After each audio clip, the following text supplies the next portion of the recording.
15 years ago, the U.S. started its military campaign in Afghanistan.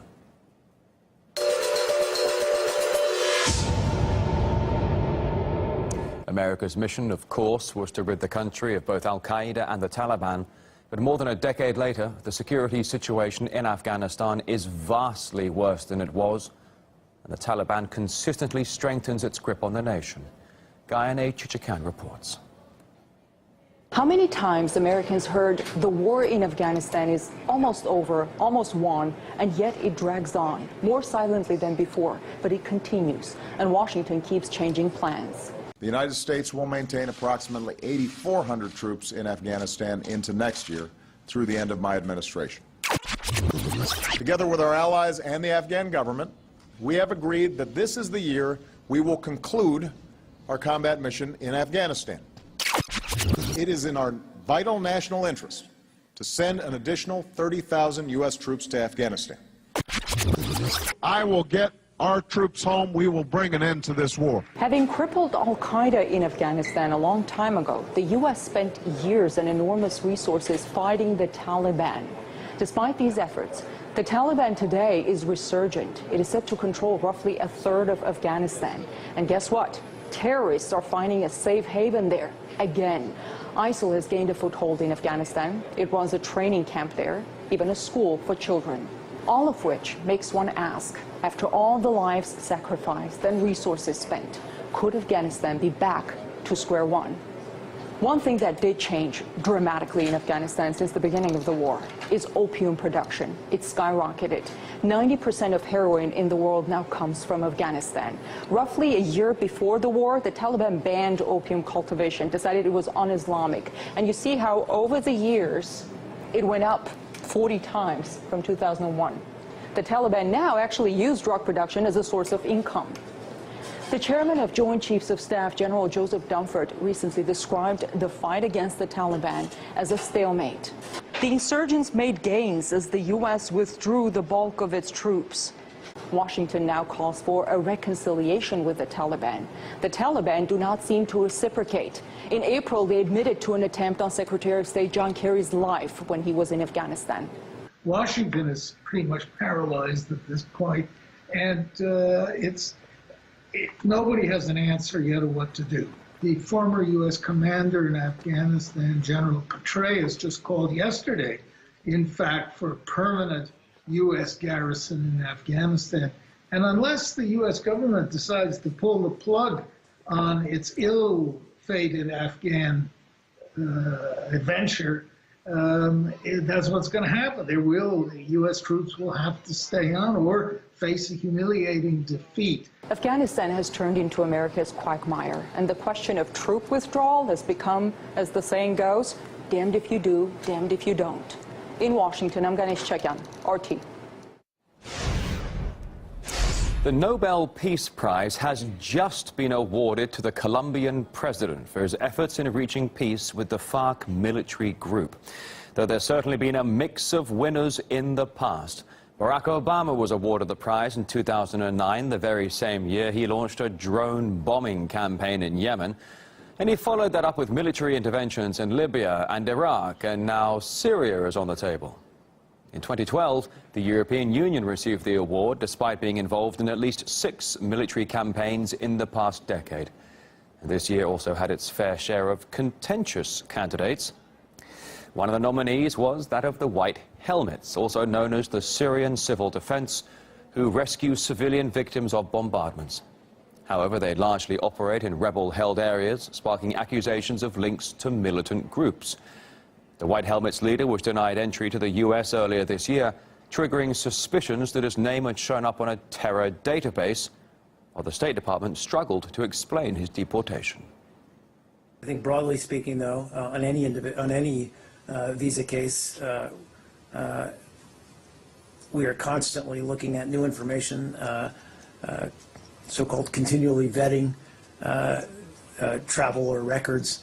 And if we do have new information that we believe an individual, let me finish, would pose a security risk, we'll certainly act on that.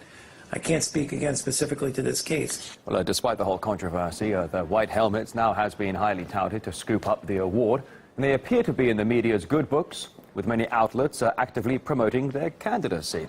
The rescue group also enjoys the support of various Western governments. They are fantastically brave, these white helmets. I'm proud to say we're giving them another, I think, £32 million of funding as part of a wider £65 million package for non-humanitarian aid. However, not everyone agreed with the media as people expressed their views online. Upcoming a headline from UK newspaper The Guardian praising the white helmets. But the paper has been busy moderating the article's comments after readers had their say on the rescue group. So as you can see, the White Helmets have both their fans and critics. The group's online image and who its members choose to hang out with, though, is fueling the debate about the White Helmets' true intentions. While some of them have been filmed feeding homeless cats, others have been spotted in very questionable company. Morad Gazdiev investigates. They are the White Helmets, the world's most photogenic rescuers. They were founded to save people. They claim to be first responders, firefighters, medics, rescuers. They operate exclusively in Syria's rebel and Islamist territories.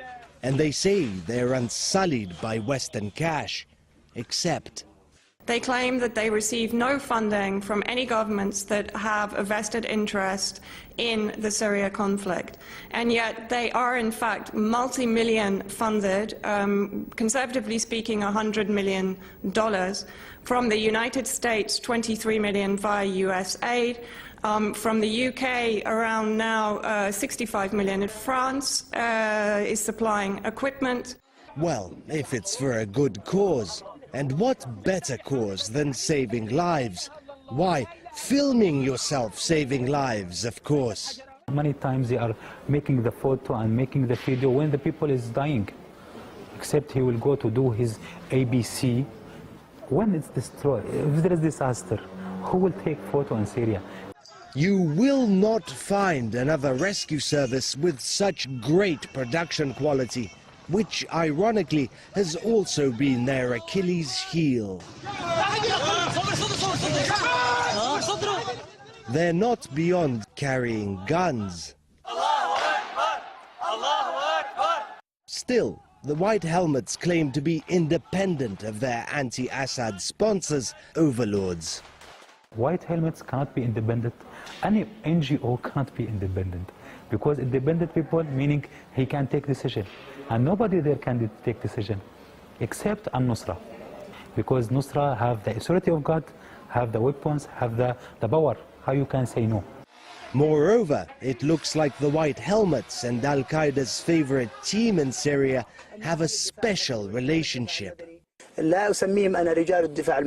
So special, in fact, that the White Helmets are welcomed at executions staged by jihadists. Obviously, no point trying to rescue that fellow. Another thing they believe in is an early start. The White Helmets accused Russian jets of killing civilians who died before Russian jets even began flying in Syria. Now that's fast. They also claim to be Syria's civil defense network, except they're not. The White Helmets are not even civil defense concretely. We are working in the field and only with official governments, not the White Helmets. The real Syrian civil defense is 6 decades old, and its members are more focused on rescuing people and surviving than stage production. We have lots of injuries. The station is often shelled. It's dangerous work. We don't choose what to respond to. He and his crew say they're fair game for rebels. This 15-year-old boy, a fireman's son, was shot by a sniper while waiting for his father at the station. Why did the rebels shoot at me and my son and yet leave the White Helmets alone? They're used to it now. It's part of the job, as is help from Aleppo's people. People, civilians, clear the roads for us. They help us with water and provide first aid. We are dependent on each other. Soon enough, the sirens blared. From what I could make out, there had been an explosion. Whatever that alarm was, the firemen will take a while to get the truck to the fire or to the location where this bomb fell. Nevertheless, they absolutely depend on locals to react and to help wounded first. That's how it's always been in Syria civil defense. People helping people, without politics, special effects, cameras, or editing. Morad Gazdiev, RT, Aleppo. It's RT International live from Moscow. Hauled off a plane just because of your dissent? That story, just a moment.